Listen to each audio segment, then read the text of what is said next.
All right, today is me, and we are going to talk about my deal that I'm very, very, very proud of because it's a pretty cool deal.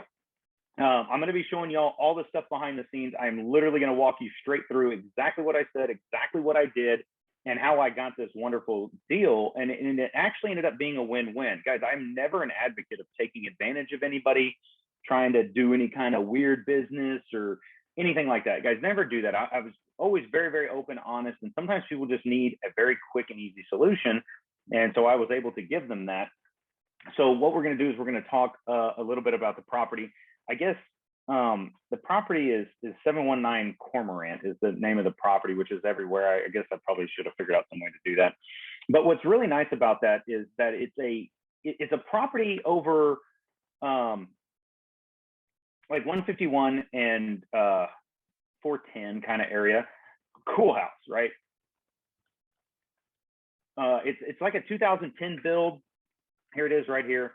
It's like a 2010 build, looks like a DR Horton, maybe a KB home, something like that.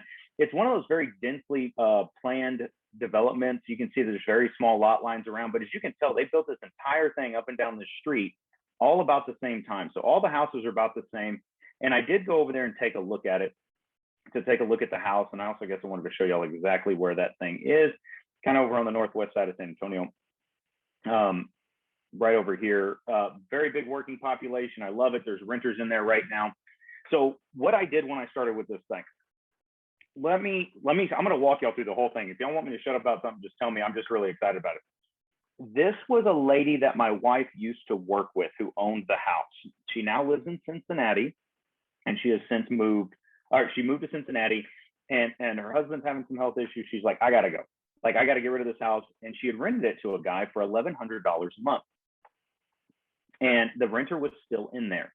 Personally, I don't like buying houses with renters still in there. It's got to be a really good deal for me, and or the numbers have to already make sense. Well, she's charging him $1,100 a month, which is not ideal, especially for this neighborhood. So she told me about it. She goes, hey, look, my husband's having some health issues. I need to move about March. I'm tired of screwing with this thing. As a matter of fact, Colin, I'm losing money on it every deal. Her mortgage payment every month. Her mortgage payment was actually like $1,200 and change, and she's only charging $1,100 a month in rent.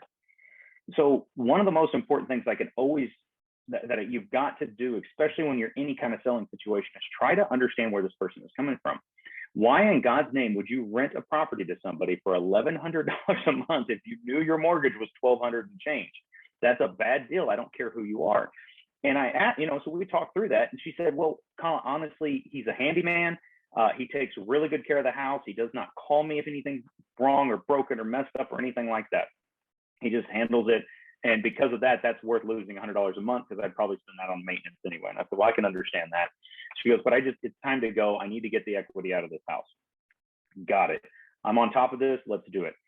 So I said, I got to go see the house. And she said, well, there's one small problem. The problem is that there is a foundation issue with it. And I said, okay, not a problem. Let me look at it.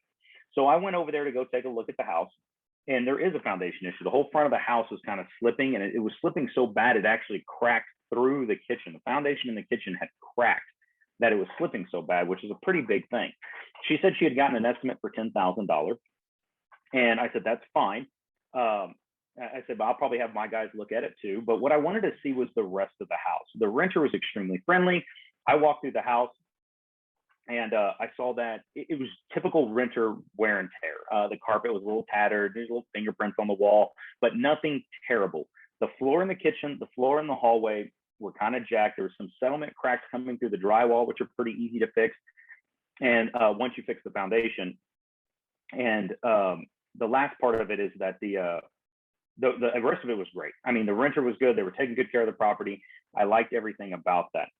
Now, so the first step is I've got to figure out what I want to offer her for it. And I tell them very honestly, ladies and gentlemen, I said, listen, I will give you two options. I will tell you what I will pay for it, and I could buy it and I'll take care of it, and you don't have to worry with anything, or we can put it on the market. There's pros and cons to both. Once you make a decision, if you want to put it on the market, we're putting it on the market and we're not going back. I cannot buy it from you once you do that, because my duties change. I become your fiduciary. I become basically your employee, and I'm not going to cross that line. If you decide to sell it to me, you need to understand that you're probably not going to get as much money, but it's going to be a lot easier of a solution. You'll probably get more money over here. So I really weigh it out with them and let them know what's going on. But I always tell them I need to see the house first, because there is a lot of things that are going to be determinant of whether or not we can sell the house. Because with that foundation issue that we saw, the biggest problem is if you have a foundation issue, especially if it's that noticeable, you are not going to be able to qualify for FHA, VA, probably commercial, conventional lending. Probably all of those guys are going to have a condition that you have to fix the house. She's telling me it's going to cost $10,000 just to fix that foundation. And I'm going to tell you it's probably going to be a little bit more than that, and I'll explain why. So she didn't really have the 10 grand. Colin, I just want to get out of it. Go over there and take a look at it. So I did. The way I saw it, guys, I figured, let me show you something real quick. When I went and looked at it, of course it's not here. When I went and looked at it, the foundation was all in the front of the house. I felt a little bit in the back. And this is the quote from my foundation guy. So what he's showing me is, this is the layout of the house. It is a 1-story. It's a 3-bedroom, 2-bath. This right here is the garage. This is the front walkway. This is the back porch. The house faces coming down this way. This is where the street is. Okay. The reason why I thought there was going to be more than $10,000 for the foundation damage is you have to understand how houses are built. So a lot of times in the street, which runs down here, right where it says Cormorant Pier Detail, right where it comes down here, there is the street. And most of the time, that's where they put the water lines and the sewer lines. Everything runs out to the front of the house, so it goes there. So when they build the road, they put the sewer lines and the water lines in, because they've already dug everything up. Then they cover it with the road, or sometimes it's just offset a little bit. That's why there's an easement at the front of your property just about every single time. So all of the water in that house is, I'm 99.9% sure, is running to the front of that house. There is a bathroom here and a bathroom here. That doesn't bother me too much, but the kitchen was right here. Okay. Now these guys right here that did this quote for me will be on next week's Lunch and Learn, because y'all really do got to learn about foundations and what this means. So yes, his quote for me was $13,500 because he actually added in a few things that the other guy did not. So what they do to fix a foundation is they put piers in. So they basically, if it's a concrete slab, that's fine. They put a concrete pier or a steel pier underneath that to lift it up. Okay. So what's nice about that is all the ones around the edge of the house can be dug up from the yard here. So you just go outside, you dig. You get underneath it. You basically just put a pier underneath it to lift it back where it needs to go. It's a lot more complicated than that, but I'm keeping it simple. The part that scared me was, if you look at the measurements of this, did I open that already? It should be bigger. Oh, here it is. Okay. If I make this a little bit bigger, guys, all of these little numbers right here, 1.3, 1.0, 0.6, 0.0, this is the deviation from wherever the 0 is. And these are usually in inches. So 0.0, he measured at the dead center of the house, and then he walked around and put this little special leveler thing around the house. And he saw that this was 0.3 inches taller than the other side of the house. And this one is 0.5 inches lower, 1 inch lower, 2.5 inches lower. That's a doozy. 1.9 inches lower, 2 inches, 3.9, so on and so forth. So as you can see, this whole house is sliding down to the front area of the house. So he wants to put piers all around the edge. So this is the garage. He wants to put it right in front of the garage, right at the front of the walkway, right at the front of the house, all up and down the side, because the whole thing's leaning this way, a little bit in the back. And then if you see these orange dots, 1, 2, 3, 4, 5 orange dots. Guys, these are piers that he wants to put inside the house. So these are interior steel piers. Guys, that's the hard part, okay? Whenever you dig up from the outside of the house, it's pretty easy and they don't have too hard of a time. This right here, you're gonna have to rip the carpet up, jackhammer through the foundation in the middle of the living room. Yes, there's a big hole in the middle of the living room. Dig down underneath there and then put your pier in. fill everything back up, cover the carpet back up, and no harm, no foul. These are doozies, and these do get a little bit expensive because you're having to go through concrete instead of going through dirt. So, and then the other thing that I noticed is that everything is slanting towards the front of the house. The biggest discrepancies are all at the front of the house. This becomes very problematic with plumbing. Whenever they lay a foundation, guys, the plumbing all runs through the front of the house or runs through the foundation. They put all the pipes and then they pour concrete on it so the pipes don't move. Well, if the foundation tips and then you raise one side, you could break that plumbing pipe. So now I have a broken pipe in there. What that means is, again, I got to go in here, jackhammer through the floor, find the pipe, fix the pipe, then pour concrete and refix it. So that is problematic. So when I walk, this is the kitchen right here, and there's a big crack that ran right across from this corner to this corner, which that is what terrified me. So just a little bit on estimating rehab, right? So this is what terrified me, because if the kitchen sink is here, more than likely the drain line is running straight out this way to the street. And more than likely the water line, which the water heater, I think it was in the garage, if I remember correctly, is running this way.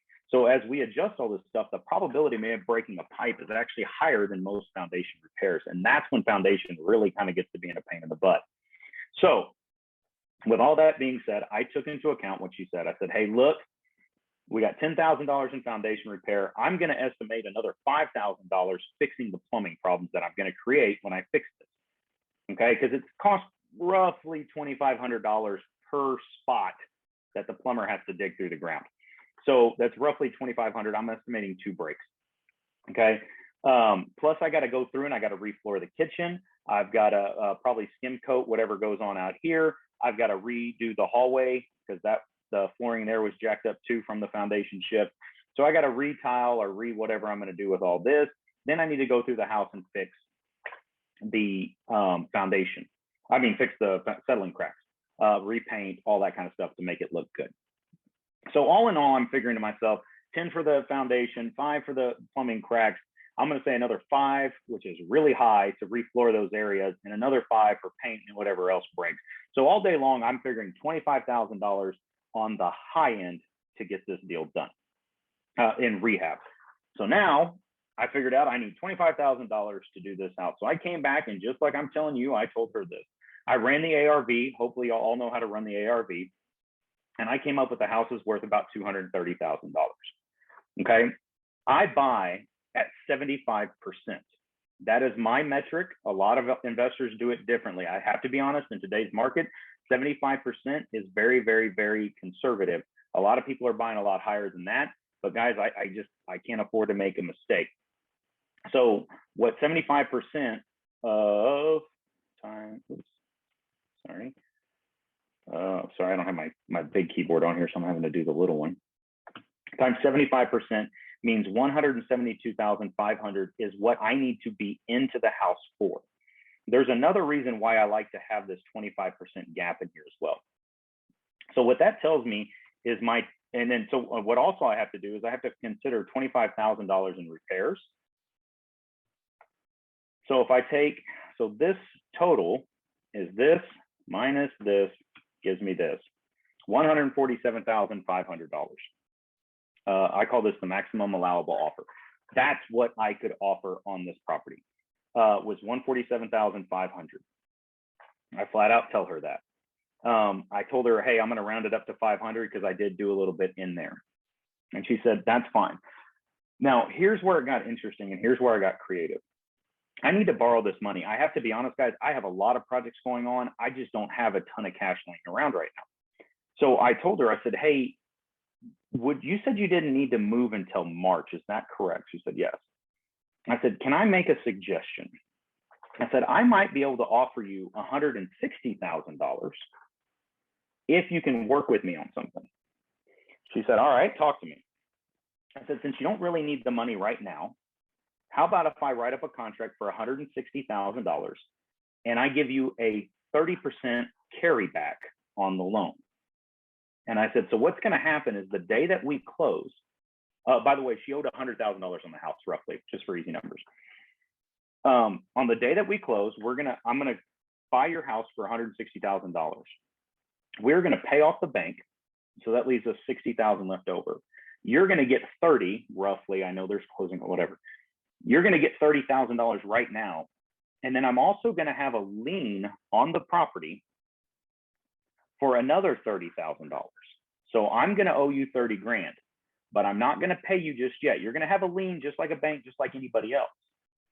I said, but I'm not going to pay you until about February, if that's all right with you. She said, it sure is all right with me. I said, perfect. And I said, so when the guys, by the way, I told her, I didn't talk to her about interest rates, payments, anything like that. I told her, I said, I will pay you the $30,000 there. So what I did is I wrote up the contract saying I have an owner finance. Let me show you. Oops, that's not it. How I wrote the contract. You can get her name off the screen. So I'm going to pay you cash, which I didn't have the cash. I'll explain that in just a minute.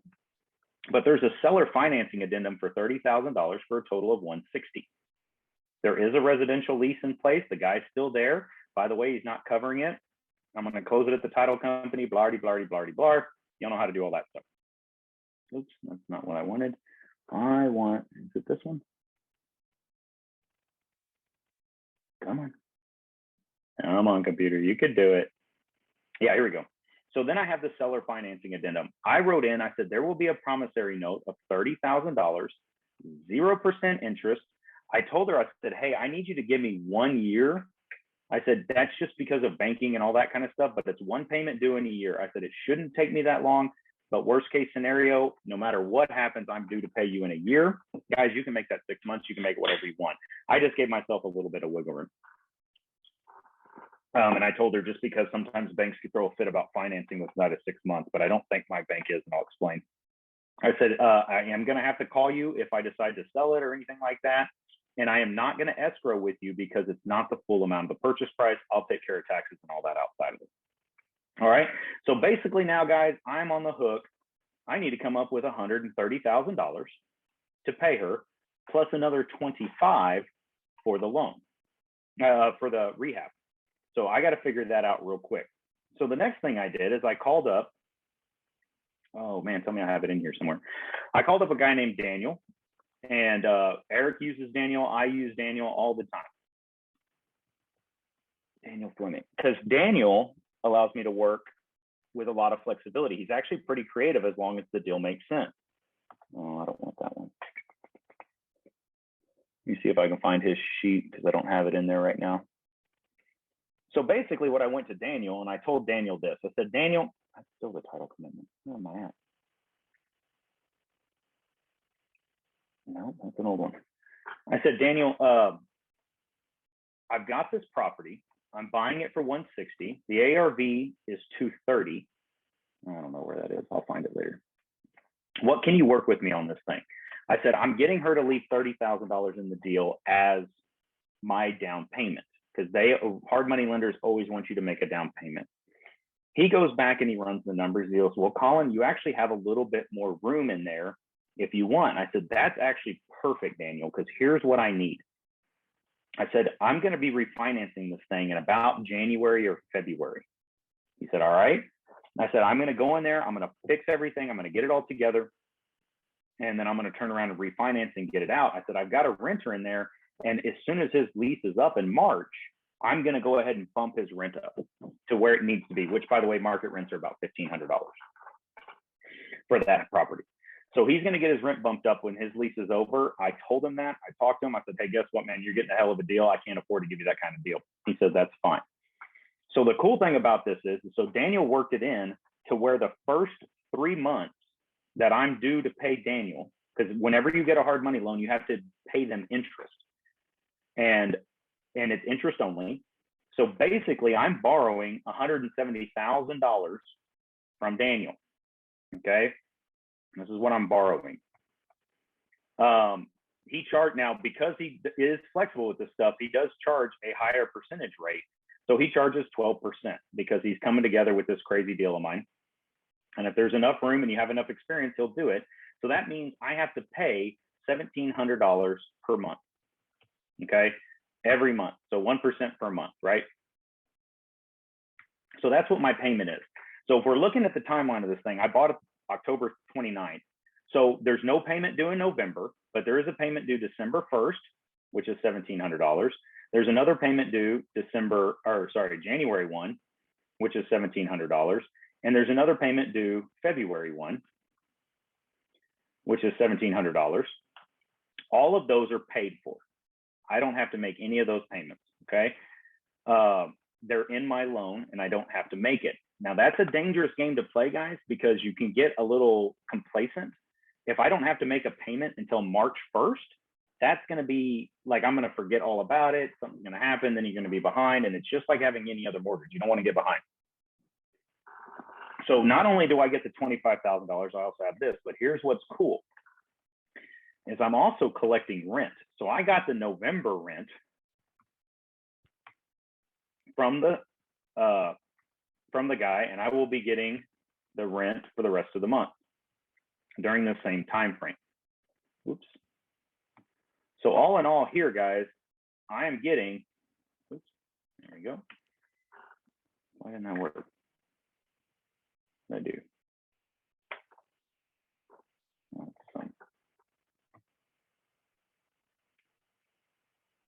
Whatever. Y'all know the idea. That's $4,400. I can't remember how to use Google Sheets quickly enough. So it's $4,400 that's going to be cash in my pocket. All right. So now I know during this time frame, I'm going to have $4,400, but there are some more costs associated with this deal. So the next part I had to do is, guys, before you buy a property, you have got to buy insurance. Okay. You got to buy insurance. Nobody will let you buy property without an insurance. So I did have to pay for insurance. So here we are. I had to pay insurance. It was $193.36 or $1,093.36. So now my money out of pocket to start this deal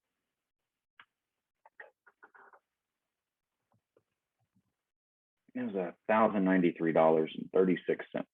Okay. I also had to write earnest money check. So I did do that. I want to say it was on there, wasn't it? Here's my earnest money deposit. My earnest money deposit was $500, so I had to write a check for $500. Where am I at? Stop it. Man, this Zoom stuff just kills me when it takes up my screen. Earnest money. That was $500. And then my closing costs were $966.80. So all in all, I was able to buy this house, thank you, for $2,560. That's what I had to write checks for out of my personal account, or out of my business account, right, to buy this house. So that's a great thing. I do want to point out a few things that I also filled out while I was there, guys, while we did all this stuff. Can I go back to my, I did.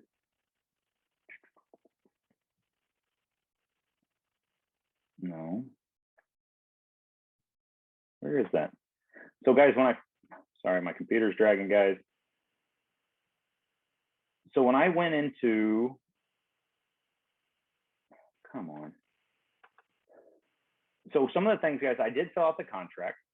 And I also want you to notice a few things. I did have her sign an IABS. I am very, very open about that. I'm like, hey, look, I am a licensed realtor. You need to understand that. And I also had them sign an Exhibit Alpha. If you are doing any kind of investment, guys, you need, where's my Exhibit Alpha? It's in here. Here it is. You need to have them sign an Exhibit Alpha as well. Typically, a lot of people think this is just for wholesaling, but it has to let people know that I have the right to disclose all information regarding the property. I can come in and see it. I can tell other people about it. I have the right to assign the contract if I want to. But most importantly in this deal is I need her to know that I am a licensed realtor and I am not representing you. I am representing myself. Okay, if you would like representation, I can help you with that. We can do an intermediary and I can have somebody from White Line help and I'll pay them to help you do that kind of stuff, or she's got to pay them. Sorry, she's got to pay them if she wants that, because that creates a conflict of interest. She would have to pay them. I said, we could do that. I'm pretty sure I could talk somebody into helping you walk through this. I said, you can have your lawyer look at it. You can look, I don't care who looks at it, but I need you to understand I represent me. You are representing you. If you need help, let me know. Okay. She's like, no, it's good. We're good. So we go through this whole process and, you know, it took a couple of weeks to get the whole thing put together. But basically I wrote these checks for $2,500 and now I own this property. The rub is is I owe $170,000 to get this property off my back, but 25,000 of that is repairs. So now I need to go through and do these repairs. So once I do the repair, I call the lender and I say, hey, Daniel, I finished the foundation. It was $13,000. Please cut me a check for 13 grand. And he does. Be very careful with your estimates though, because that $13,000, I put on there $15,000 for foundation when I sent him an estimated repair sheet. So he'll give me $13,000 and leave the other $2,000. And I left that in there for plumbing breaks and stuff. So that foundation quote was a little bit high, higher than what she had told me. So I'm still not quite ready on that. But basically, anytime I write a check, I get the money right back in my account within a few days. So I have to write a check for 10 grand. Daniel gives me the 10 grand back. I go have my guys floor it. I get that money back, whatever, as this whole thing goes. So if I hit the nail right on the head, which I don't know, I'm going to go at the end of this whole deal and I'm going to try and refinance it. Now, there's a lot of lenders you can use with this thing, guys. You can use Aaron and all those people. I like them a lot more for residential stuff. For people traditionally buying houses, for investors that are trying to do things in a portfolio, I use a different lender. That's called the One Brokerage. They're actually based out of California because I'm going to refinance this entire thing. When I am done with this entire project, I should have $2,000 out of my pocket. The reason why I buy at 75% is because when I go to refinance it, they're not going to give me a 100% loan. There's not a lender alive that will do that. Some of them will give you 80%, especially on a cash out, because I want my cash back out. Some of them will just do rate and term and they'll go lower. Maybe they'll do 85% or something like that. But I want to do a cash out refi if there's any cash, because if I don't spend all $25,000, I can actually get a little bit of money out of this project. But let's say I do, and I'm right, and the guy goes out and appraises it, it's $230,000, and I get this done. So by the way, guys, foundation and plumbing will be done in the month of November. December, I'm pretty sure I can get the entire thing done in the month of November. It's really not that much work. But let's say I go into December and I start doing this in February and I get the whole thing closed up. And I start the process in December and I close the entire thing up in February. I get a loan for $175,000. So what we're going to do here, I'm going to show you what this looks like. Oh, what was the loan amount? It's 170. Where am I at? 172,500. So if I get a loan for 172,500, it's probably going to be closer to 5%, just because it's an investor. It's not my primary property, so they tend to charge you a little bit more. So I'm going to go high. I can probably get it at like 4.5% or something around there. But let's say 5. So it's $926 a month.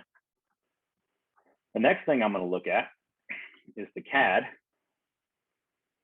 because I want to know how much taxes are. And by the way, I've already prepaid the insurance for the year, which came out to roughly about $90 a month. So we're going to say $90 a month for insurance. Actually, let's do this. 1,100 divided by 12. Oops. No, this equals 1,100 divided by 12.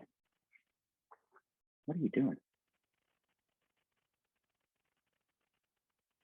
Why is it not calculating that? God, I don't understand Google Sheets. Like, this works. I don't know why it's reducing the fraction. I need this in dollars. Okay, let's do this. Yeah, 91.67. There we go. We're going to put this one as dollars too. I'm going to go to the CAD. I'm going to look up what the taxes are on this thing. And all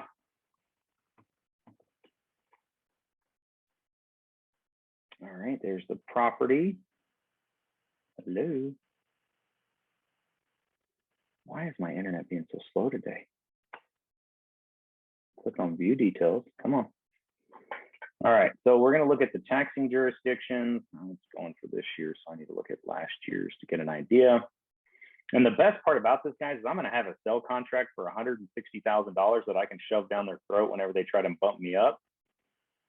But the taxes are $49.85 a year. You have to go without exemptions because you don't live there. You're not going to get any exemptions when you're an investor. So $49.85 equals $49.85 divided by 12. And so that's $415 a month. So equals the sum of these. So looky there, guys. $1,433.08 is what my mortgage payment should be at 5%. If I charge them $1,500 a month in rent, guys, I am cutting it really close when it comes to anything else coming out of pocket. Okay. It's going to be very, very close. It's not a great deal as a rental. You're going to want to have more cash flow than this. So I'm basically not getting any cash flow out of this because that 70 whatever dollars that is, $67, I'm actually going to just put an account and just wait for something to break, because sooner or later something's going to go wrong. I'm not going to touch it. Maybe there's some vacancy along with it. Maybe there's some other things like that. I happen to have the reserves to be able to catch that.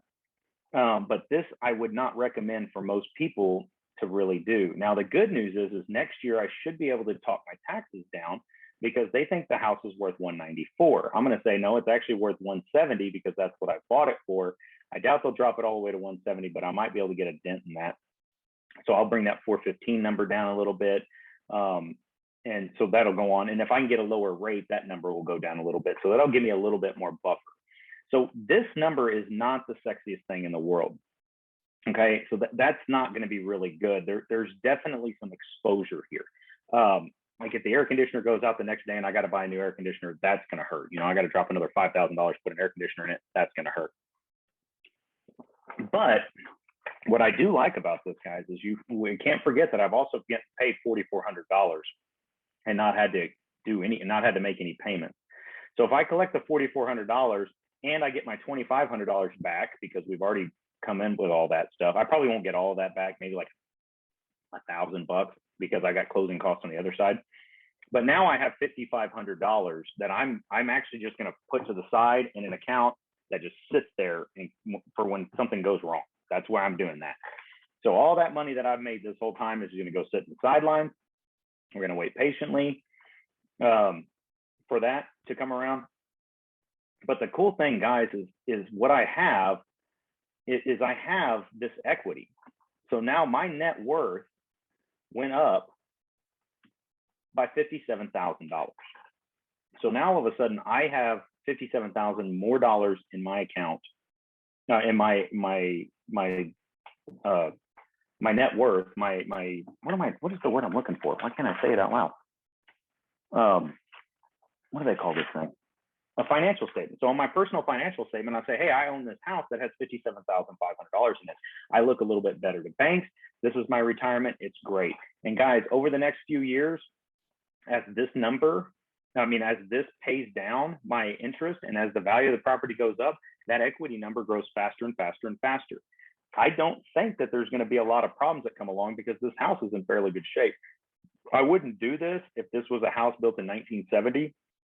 This would be way too tight of a squeeze because there's something that's going to happen soon. You know, the hot water heater is going to go out. Something's going to blow up that I got to go fix. But as of right now, guys, I mean, I should have about $5,000 sitting in the sideline. I'm going to be adding another 70 to it. I'm not going to get rich off 70, 60, whatever dollars a month, but it's just going to go into that account. So whenever something does break, I really don't have to worry about it. This is the number that I was worried about. So here's the interesting equation that I like to put is what's called a cash on cash return. Well, it'll be a cash on equity return is what what it truly is I am going to make on paper, not realized, 44%, okay? Or 4.5% cash on equity. That's not right either. But so I'm going to put in, that's over the year, guys. That's over the year, but I'm going to do that in about 3 months. So I got to take that entire thing and multiply it. Let's say 3 months, we'll multiply it by 4. So my annualized roughly, I'm not going to get into all the exact math on this. I think I'm going to make about 17% on my money that I'm actually going to get right back.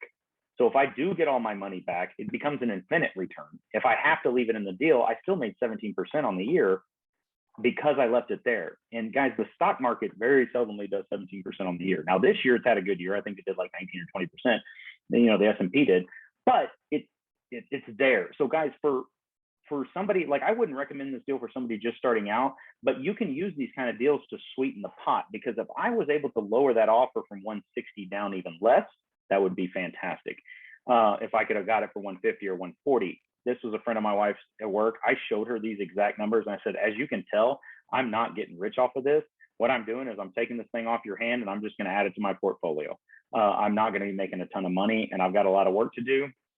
I have this whole thing closed out in February. You get your check in February. I've paid everybody off. And we're out the door. So guys, we should be in really, really good shape when this whole thing is said and done. The one thing I am forgetting about, guys, is well, the 25,000's in here, so that's already been paid for, so we're good on that. So that's how I structured this whole loan deal. Should be pretty good. I might have to leave that 25 in at closing. God only knows. It depends on what the lender charges me, but that's the deal in a nutshell. And I'm really proud of this one because I was able to give her the maximum amount of money that I could. Like I said, most investors might come in here and be able to offer her, you know, with that foundation issue, they might have been able to get up to 170. I don't know. There's a lot of crazy people out there that are buying deals that don't have any equity in it. I don't understand why. Maybe they just have more money than they have time. But what's nice about this, guys, is the solution is she didn't have people parading through the house, disturbing her renter, doing anything like that. She'd been with that renter for a very long time. She didn't want to mess with them. So that is my very long-winded going about how I did this thing. So now that I'm done and I've run off a couple of people, Vanessa, do you have any questions or do you have anything that you want to talk about with this, or questions, comments, concerns before I go any further? Like I said, this one was pretty short and sweet. I just wanted to walk you through it and how it went down. No, it was pretty straightforward. Say that again? I said it was pretty straightforward. I don't think I had any questions, at least not yet. Yeah, I mean, it is pretty straightforward, but where the creative financing came in was knowing the lender that would do this for me, and also knowing, and also being able to get her a little bit more money at the end of this deal. So that's what I'm particularly proud of. So who do you use to do the cash out refinances with?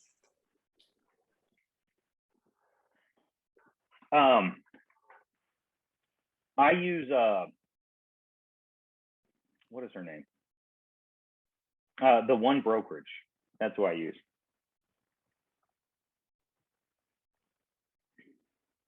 This one right here. Is this it? No, not that one. Not Boat Brokers. Not them. It's David Green's company.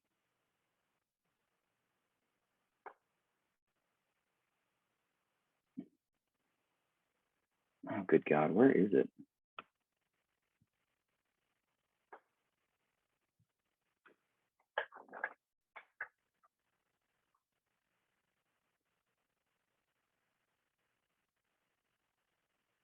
It's this one right here, the One Brokerage.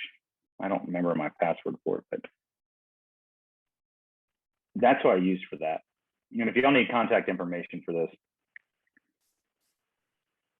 Yeah. Oh, you know what? The one number I did forget about this, guys, is I may have to throw $30,000 at this thing at the end because I forgot I have to pay her off.